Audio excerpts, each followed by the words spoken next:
अरे मोरी मैया, कितनी गर्मी हो रही है। गर्मी से हाल बुरा हो चुका है। बहू जल्दी आ जा, मैं तो शादी की तैयारी से ही थक चुकी हूँ।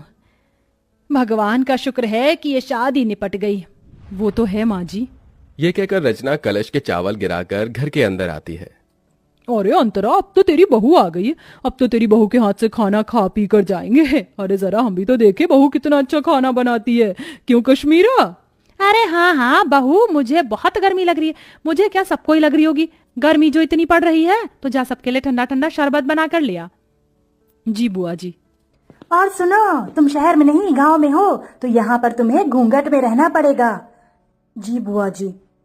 अरे पर बहू देखेगी कैसे? उसने इतना मोटा और भारी लहंगा पहन रखा है, कपड़े तो बदलने देते।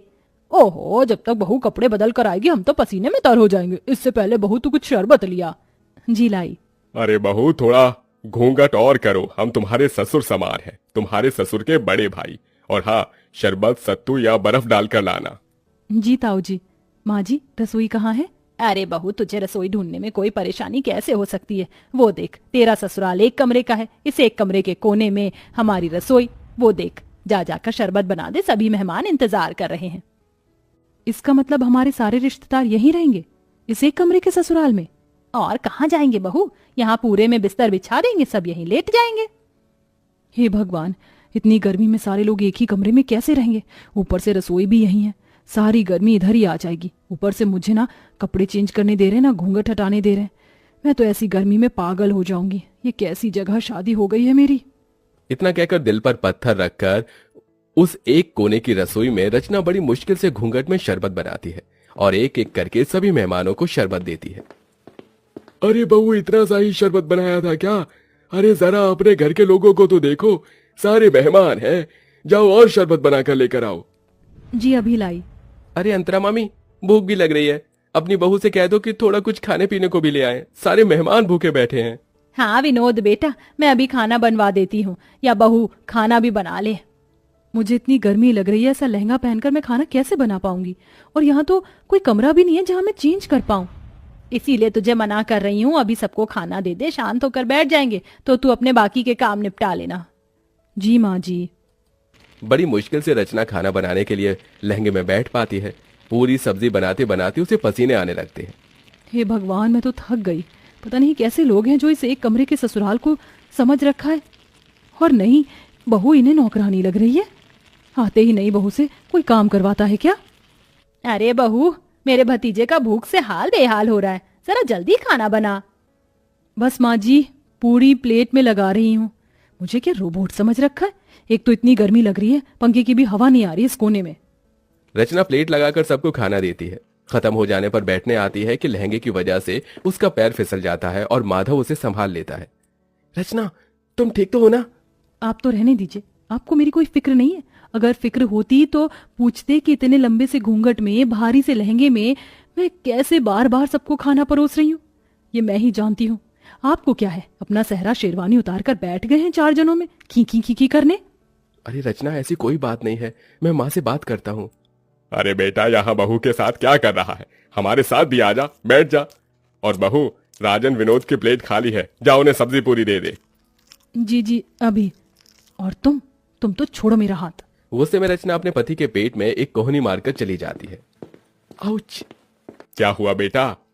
कुछ नहीं ताऊ जी। फिर सबको खाना देने के बाद रचना थक जाती है और बैठे बैठे सो जाती है। उसे देख कश्मीरा जगाने जाती है तो माधव मना कर देता है। बुआ जी, उसे उठाइएगा मत, बेचारी गृह प्रवेश के बाद से ही सबको खाना दे रही है, एक पल के लिए भी बैठी नहीं है। और देखिए कितना पसीना आ रहा है, उसे लहंगा भी नहीं उतारने दिया आप सबने, थोड़ा तो रहम कीजिए। ओहो, देख रही है, तेरा बेटा अभी से ही बहू के पक्ष में हो गया। चलो अच्छी बात है, हम कौन से तुम्हारी पत्नी को परेशान कर रहे हैं, सोने दो। माधव पास के बिस्तर पर उसे सुला देता है और एक पर्दा डाल देता है जिससे सारे बड़े बुजुर्ग रिश्तेदार उसे ना देखें। ऐसे ही शाम हो जाती है। रचना अपने कपड़े बदलकर आराम से बैठी थी कि मौसिया सास सुधा उसके पास आती है। अरे बहू, तुझे कितनी बार बताऊं घूंघट करके रख, तेरे किसी भी सास ससुर ने देख लिया तुझे तो गजब हो जाएगा। नई बहू को पर्दे में ही रहना चाहिए, समझी? अब जा जाकर चाय बना। मैं चाय तो बना दूंगी, पर मैं तो पहले इस तरफ बैठी हूं ना, मुझे कोई भी नहीं देख सकता, तो थोड़ी देर घूंघट ऊपर कर लूंगी तो क्या हो जाएगा? मुझे भी गर्मी लग रही है और ऐसा तो है नहीं, किसी ने मेरी शक्ल नहीं देखी, सबने शादी में मुझे देखा है। देख ले अंतरा, देख ले तेरी बहू कैसे अभी से ही जबान लड़ा रही है। अरे मैं तो मौसी हूँ, मुझे इस बात का बुरा नहीं लगेगा, लेकिन कोई और होता तो तौबा तौबा तौबा। छोड़ ना सुधा, ऐसी बात नहीं करते, जा सबके लिए चाय नाश्ता लेकर आ। ये बोलते ही रचना घूंघट करके फिर से गर्मी में सबके लिए चाय बनाती है। अब इतने सारे मेहमान थे, हर कोई थोड़ी थोड़ी देर बाद अपने खाने पीने की फरमाइश कर रहा था। ऊपर से हल्की साड़ी पहनने पर विनोद कहता है, देखो रचना, मैं तुम्हारे जेठ की तरह हूँ और अभी तुम्हारी नई शादी हुई है, इसलिए बता रहा हूँ इतनी हल्की साड़ी मत पहनो। जो नई नवेली दुल्हन हो तो थोड़ी भारी साड़ी पहनो। भाई साहब, गर्मी लग रही है इसलिए मैंने थोड़ी हल्की साड़ी पहनाई है। कोई बात नहीं, थोड़ा बर्दाश्त करो और अपने हाथ के पकौड़े भी बनाकर खिला दो। फिर कहाँ मैं बार बार आने बैठ रहा हूँ, मुझे तो आगरा ही चले जाना है। अब मेरा भेजा फ्राई हो रहा है, शादी करके पछता रही हूँ। इससे पहले ही बढ़िया थी मैं जब जीन्स टॉप पहनकर विदाउट कोई घूंघट के इधर उधर रहती थी, पर इन बड़े लोगों ने तो मेरा जीना हराम कर दिया। ऊपर से इतना छोटा ससुराल है, हर जगह कोई ना कोई बैठा है। सच में कमरे के ससुराल को होटल समझ लिया है, जाने का नाम ही नहीं ले रहे। जब से आए बहू ये, जब से आए बहू वो। जी भाई साहब, लाई अभी पकौड़े। इतना कहकर रचना फिर से चूल्हा जलाकर गर्मी में बैठकर पकौड़े बनाती है। उस चूल्हे का धुआं और गर्माई सीधे रचना के मुंह पर लग रही थी। बस अब मुझे और नहीं होगा, मैं पागल हो जाऊंगी इस गर्मी में। थोड़ी देर बाहर चली जाती हूँ।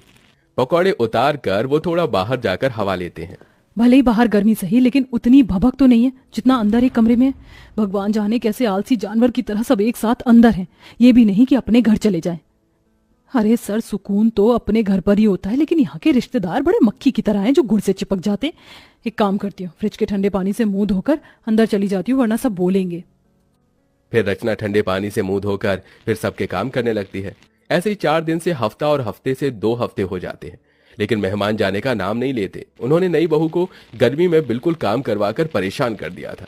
ऐसे में रचना की हालत बहुत खराब हो जाती है, क्योंकि वो बेचारी खुद भी खा पी नहीं पाती है। पति से अपनी परेशानी बताती है, लेकिन वो नजरअंदाज कर देता है। बहू एक दिन गर्मी में कपड़े सुखाते सुखाते बेहोश हो जाती है। माधव फौरन डॉक्टर को घर पर बुलाता है, तो डॉक्टर बताता है, देखिए गर्मी में इनकी हालत बहुत डाउन हो चुकी है। और इतनी मोटी साड़ी क्यों पहनी है आप लोगों ने? आप जून जुलाई की गर्मी से वाकिफ नहीं है क्या? और इतने सारे लोग क्यों हैं? यहाँ पर मरीज के पास ज्यादा लोग रहने से और घबराहट पैदा होती है। देखिए माधव जी, हो सके तो थोड़ा रेस्ट करने वाला एनवायरनमेंट प्रोवाइड करवा दो तो बेहतर होगा। जी डॉक्टर। ये सब इसी वजह से हो रहा होगा। बहू ने मुझे बोला था कि उसे परेशानी हो रही है, फिर भी मैंने इसकी एक नहीं सुनी। बेटा डॉक्टर साहब सही कह रहे हैं, देख बहू का पगफेरा भी नहीं हुआ, ऐसा कर तू इसके मायके ले जा इसे। ठीक है माँ। बहुत हो गया, कहीं ना कहीं ये रिश्तेदार भी मेरी बहू के इस हालत के जिम्मेदार हैं। बहुत दिन खाना खा लिया मेरे घर को होटल समझकर, अब मुझे इन्हें यहाँ से निकालना ही होगा। सुनिए, आप सब थोड़ा बाहर जा सकते हैं? जो डॉक्टर साहब ने बोला है उसी के लिए बोला है मैंने। हाँ हाँ ठीक है, चलो चलो सब बाहर चलो। उनके बाहर जाते ही अंतरा बहू से कहती है, बहू मैं समझ सकती हूँ, तू बहुत परेशान हो गई थी, इसलिए अब मैं तुझे तेरे मायके भेज रही हूँ और इन मेहमानों की तो छुट्टी मैं करूंगी। काश तेरी ये बात मैंने पहले समझ ली होती।